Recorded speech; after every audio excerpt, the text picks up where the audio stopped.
विद्यार्थियों, आप सभी का हार्दिक स्वागत और अभिनंदन है। मैं डॉक्टर विनी शर्मा आपके सामने लेकर आई हूँ भारत के संविधान में अधिकार। भारत के संविधान में अधिकारों का समावेश किस प्रकार से किया गया और भारत के संविधान में मानव अधिकारों के बारे में या मौलिक अधिकारों के बारे में क्या कौन कौन से अधिकार इसके अंतर्गत समाहित किए गए, इन सभी की चर्चा हम आज करेंगे। विद्यार्थियों, भारतीय नेताओं ने लंबे काल तक अंग्रेजी साम्राज्यवाद के विरुद्ध संघर्ष किया, ये हम सभी को विदित भी है।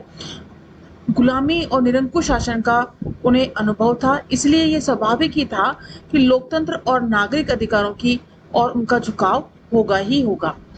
जवाहरलाल नेहरू ने अपनी सुप्रसिद्ध उद्देश्य प्रस्ताव ऑब्जेक्टिव रिजर्वेशन में, जिसे 18 सितंबर 1946 के दिन संविधान सभा में रखा गया था, यह कहा कि संविधान का लक्ष्य देश में गणतंत्र की स्थापना करना है, जिससे सब लोगों की सामाजिक, आर्थिक और राजनीतिक न्याय उनको मिल सके। संविधान द्वारा स्वीकृत अधिकार इस प्रकार हैं। इसमें हम बात करते हैं समता का अधिकार, जिसे हम समानता के अधिकार से जानते हैं। उसके बाद स्वतंत्रता का अधिकार, शोषण के विरुद्ध अधिकार, धार्मिक स्वतंत्रता का अधिकार, संस्कृति और शिक्षा संबंधी अधिकार, संवैधानिक उपचारों का अधिकार, 44वें संशोधन 1978 के लागू होने से पहले संपत्ति का अधिकार भी नागरिकों का एक मौलिक अधिकार होता था, लेकिन अब वह मूल अधिकारों की सूची से निकाल करके उसे कानूनी अधिकारों की श्रेणी में रख दिया गया है। तो ये 6 अधिकार जो हैं हमारे मौलिक अधिकार कहलाते हैं। जिसमें हम समता की बात करते हैं, तो समता का अधिकार सभी को समान रूप से किसी भी धर्म, जाति, भाषा, संस्कृति, वर्ण, लिंग के आधार पर भेदभाव किए बिना सबको समता का अधिकार। ये सारे अधिकार जो है सभी को, सभी नागरिकों को समान रूप से प्रदान किए जाते हैं। अब हम बात करते हैं मौलिक अधिकारों का अर्थ क्या है। मूल यानी फंडामेंटल, ये शब्द से दो तरह के भ्रम पैदा होते हैं। एक यह है कि अधिकार भारतीयों के प्राकृतिक है, नेचुरल है, यानी जन्मसिद्ध अधिकार है, इसलिए अपरिवर्तनशील है। 1967 में गोलकनाथ केस में उच्चतम न्यायालय ने यह निर्णय दिया था कि हमारे संविधान में दिए गए मूल अधिकार संविधान या संविधान सभा की देन ही नहीं, बल्कि ये प्रकृति यानी नेचर के द्वारा दिए गए हैं, यानी ईश्वर प्रदत्त हैं, और संविधान तो केवल उनके अस्तित्व को स्वीकार करता है।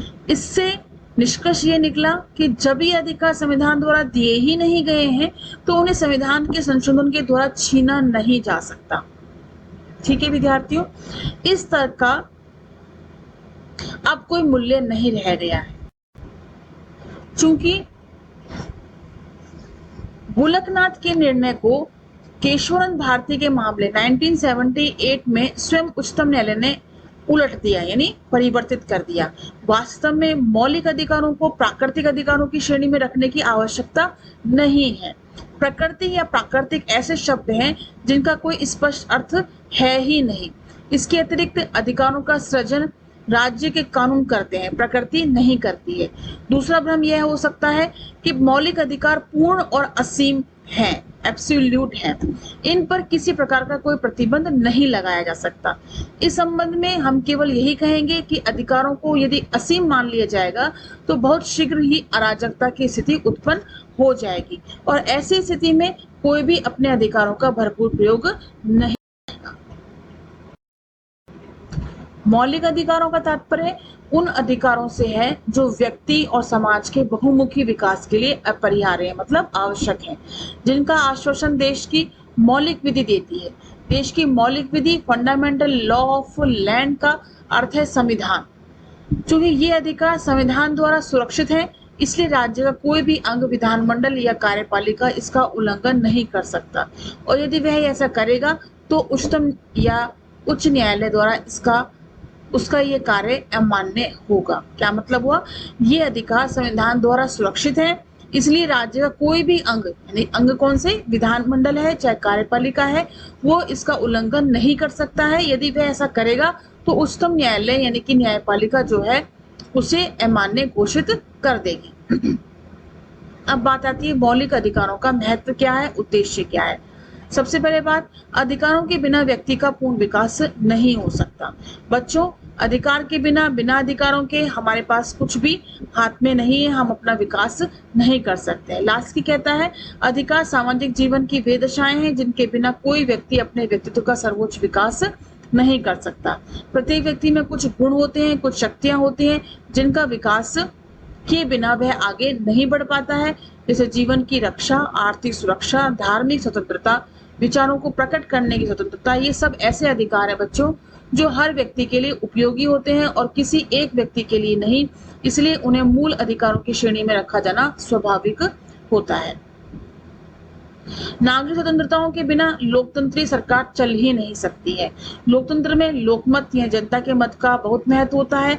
अभिव्यक्ति की स्वतंत्रता लोकतंत्र का प्राण है, क्योंकि लोकतंत्र इस विश्वास पर आधारित है कि जनता बहुत से विचारों में से जिन्हें स्वीकार करे वे ही विचार ठीक है। जब तक नागरिकों को विचार, भाषण, सभा सम्मेलन आदि की स्वतंत्रता प्राप्त न हो, तब तक लोकमत का निर्माण हो ही नहीं सकता। इसके अतिरिक्त यह भी आवश्यक है कि नागरिकों को कानून की उचित प्रक्रिया के बिना जीवन और स्वतंत्रता से वंचित नहीं किया जाए। भारतीय संविधान में इस स्वतंत्रता का विस्तार से वर्णन हमें देखने को मिलता है।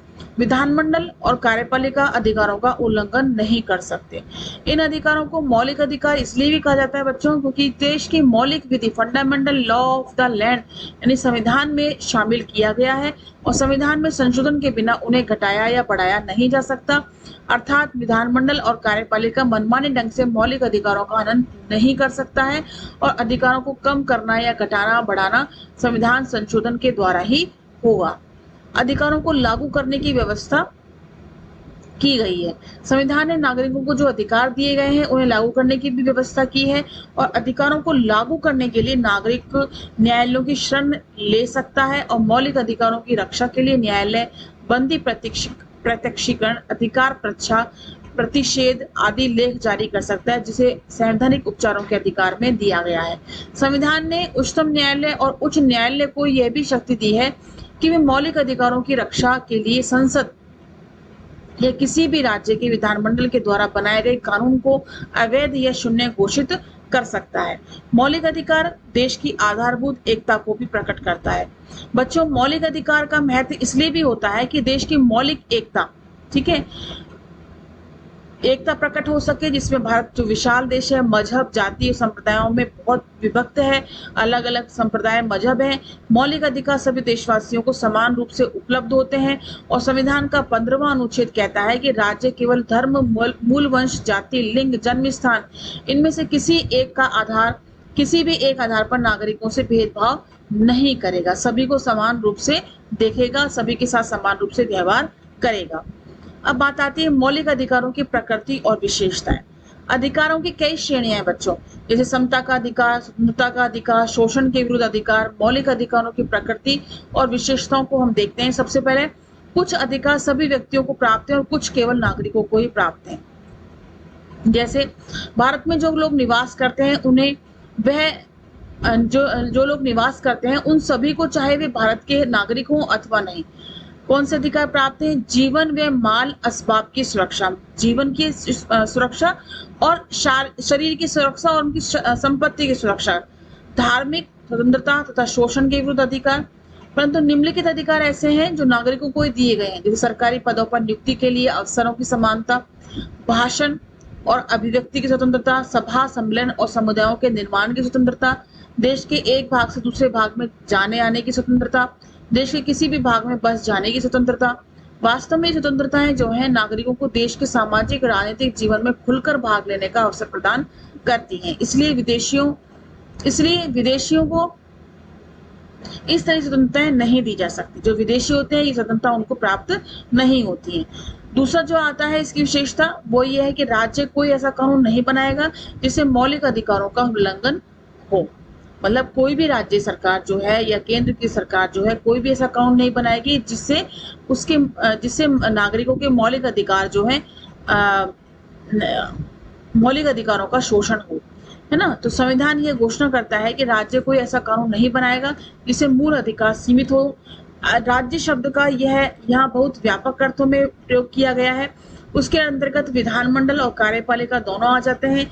इतना ही नहीं, नगर निगम, नगर पालिका, जिला बोर्ड और पंचायतें भी राज्य की ही सत्ता का बोध कराती हैं। और उच्चतम न्यायालय ने अपने एक फैसले में यह कहा कि राज्य के अंतर्गत वे निकाय भी आ जाते हैं जिन्हें किसी अधिनियम द्वारा स्थापित किया जाता है, जो सरकार के समान कार्य करते हो, जैसे कि राजस्थान राज्य विद्युत board, state bank of India. इस प्रकार विधानमंडल, कार्यपालिका, स्थानीय सरकारें और अन्य बहुत से निकाय निकाय यानी संगठन ऐसे कोई विधि या नियम नहीं बनाएंगे जिससे मौलिक अधिकारों का उल्लंघन होता हो।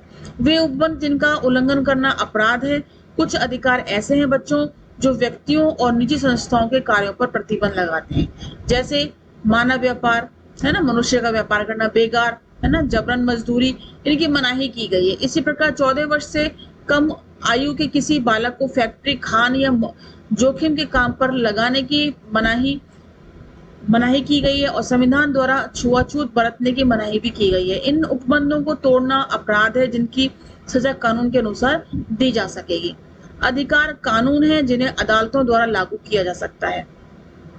संविधान हमें यह अधिकार देता है बच्चों कि हम मौलिक अधिकारों को लागू करने के लिए उच्चतम न्यायालय अथवा उच्च न्यायालयों की शरण ले सकें। इसलिए इन न्यायालयों को कई प्रकार के आदेश और लेख जारी करने की शक्ति भी प्रदान की गई है। बंदी प्रत्यक्षीकरण की बात करें हम तो उसका विशेष महत्व है और इस लेख के माध्यम से न्यायालय कार्यपालिका को यह आदेश देता है कि नजरबंद किए गए व्यक्ति को उसके सामने पेश किया जाए और यदि न्यायालय यह समझे कि किसी व्यक्ति को मनमाने ढंग से गिरफ्तार किया गया है तो वह उसकी रिहाई का आदेश भी देता है। अब विद्यार्थियों बात आती है, अधिकार असीम नहीं है, है ना, हम सीमित मात्रा में ही, सीमित रूप में ही इसका प्रयोग कर सकते हैं। किसी भी व्यक्ति को मनमाने ढंग से काम करने की स्वतंत्रता नहीं दी जा सकती। हम क्योंकि समाज के सदस्य हैं इसलिए हमारे अधिकार असीम नहीं है। संविधान हमें सभा सम्मेलन की स्वतंत्रता प्रदान करता है, परंतु सार्वजनिक शांति, नैतिकता और राज्य की सुरक्षा को ध्यान में रखते हुए सरकार इन अधिकारों पर उचित प्रतिबंध भी लगा सकती है। ऐसे भाषण, सभा सम्मेलन को गैर कानूनी समझा जा सकता है जो लोगों को अपराध की ओर प्रेरित करता है। सांप्रदायिक सद्भाव, सार्वजनिक व्यवस्था को बनाए रखने के लिए किसी भी समाचार पत्र या पत्रिका आदि का किसी राज्य या प्रदेश में लाया जाना निषिद्ध होता है। इसी प्रकार धार्मिक स्वतंत्रता की आड़ में किसी को यह अधिकार नहीं दिया जा सकता कि वे सती प्रथा अथवा नर बलि जैसी समाज विरोधी प्रथाओं को बढ़ावा दे। अश्लील साहित्य के प्रकाशन की स्वतंत्रता नहीं दी जा सकती। आपातकालीन घोषणा का मौलिक अधिकारों पर प्रभाव। आपात स्थिति के दौरान विद्यार्थियों राष्ट्रपति मौलिक अधिकारों को लागू किए जाने पर रोक लगा सकता है। 26 जून 1975 को राष्ट्रपति ने अनुच्छेद 14, 21 और 22 में दिए गए अधिकारों को लागू किए जाना रोक दिया था। दूसरे शब्दों में हम देखें तो उपरोक्त अधिकारों पर अमल कराने के लिए नागरिक न्यायालय की शरण नहीं ले सकता, परंतु 44 संविधान संशोधन ने ये व्यवस्था करी कि अनुच्छेद 20 और 21 में दिए गए अधिकार आपात स्थिति में स्थगित नहीं किए जा सकते। अनुच्छेद 20 यह घोषणा करता है कि किसी भी मौजूदा कानून को भंग करने के अपराध में कोई व्यक्ति दंडित किया जा सकता है। किसी भी व्यक्ति को एक अपराध के लिए एक बार से अधिक सजा नहीं दी जा सकती। इसके अतिरिक्त कोई भी व्यक्ति स्वयं अपने विरुद्ध गवाही देने के लिए बाध्य नहीं किया जाएगा और इस प्रावधान का प्रयोजन यह है कि पुलिस किसी भी अभियुक्त को शारीरिक यातना देकर अपने ही विरुद्ध गवाही देने या अपना अपराध स्वीकार करने के लिए मजबूर नहीं कर सकती।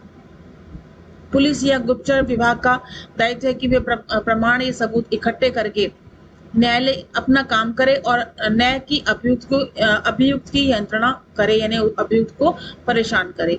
अनुच्छेद 21 जो है जीवन की सुरक्षा और व्यक्तिगत स्वतंत्रता की चर्चा करता है। इसके बाद विद्यार्थी संविधान में संशोधन करके मौलिक अधिकार सीमित किए भी जा सकते हैं। संविधान संशोधन की शक्ति साधारण विधायी शक्ति से भिन्न है। कानूनवेत्ताओं की धारणा यह थी कि संविधान में संशोधन करके मूल अधिकारों में रद्दोबदल की जाए, मतलब परिवर्तन या कमी की जा सकती है। पर गोलकनाथ के मामले में उच्चतम न्यायालय ने यह निर्णय दिया कि संविधान में ऐसा कोई संशोधन नहीं किया जाएगा जिससे कि मौलिक अधिकारों में कमी की जाए या कटौती की जाए। इस निर्णय ने संसद की शक्ति को झकझोर दिया, परंतु अब इस निर्णय का कोई कानूनी महत्व नहीं रहा क्योंकि बाद में एक मामले में केशवन भारती केस में उच्चतम न्यायालय ने यह कहा कि संविधान में संशोधन करके मूल अधिकार को सीमित किया जा सकता है। इसी प्रकार से 1980 के मिनर्वा मिल्स केस में उच्चतम न्यायालय ने पुनः यही बात को दोहराया।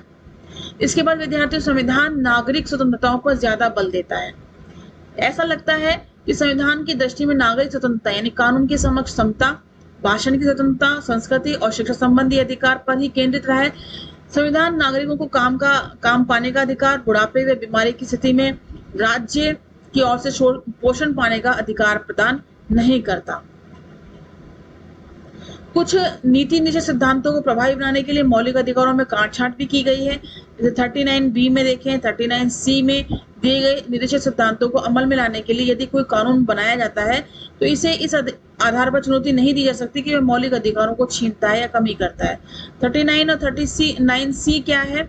संसाधनों के उचित वितरण का निर्देश देता है। यदि राज्य इन निर्देशों का पालन न करे तो समाज कभी भी समतावादी नहीं बन सकेगा और यह उचित ही है कि न्यायालय राज्य को इस कर्तव्य के पालन से न रोके और इनके पालन में बाधक न बने। तो विद्यार्थियों, भारतीय संविधान में हमारे मौलिक अधिकारों का बहुत महत्व है और इसके साथ ही विद्यार्थी मौलिक अधिकारों का जो वर्गीकरण किया गया है, 6 भागों में वर्गीकरण किया गया है। समता, स्वतंत्रता, शोषण के विरुद्ध अधिकार, धार्मिक स्वतंत्रता, संस्कृति, शिक्षा संबंधी अधिकार और संवैधानिक उपचारों का अधिकार। नेक्स्ट वीडियो में हम पढ़ेंगे समता का अधिकार क्या है ना? समता का अधिकार क्या है, कौन कौन से समता के अधिकार के अंतर्गत हमें अधिकार दिए गए हैं। इसके साथ ही विद्यार्थियों, हम आपसे विदा लेते हैं। नेक्स्ट वीडियो में आपसे फिर चर्चा करेंगे। धन्यवाद एंड नमस्कार।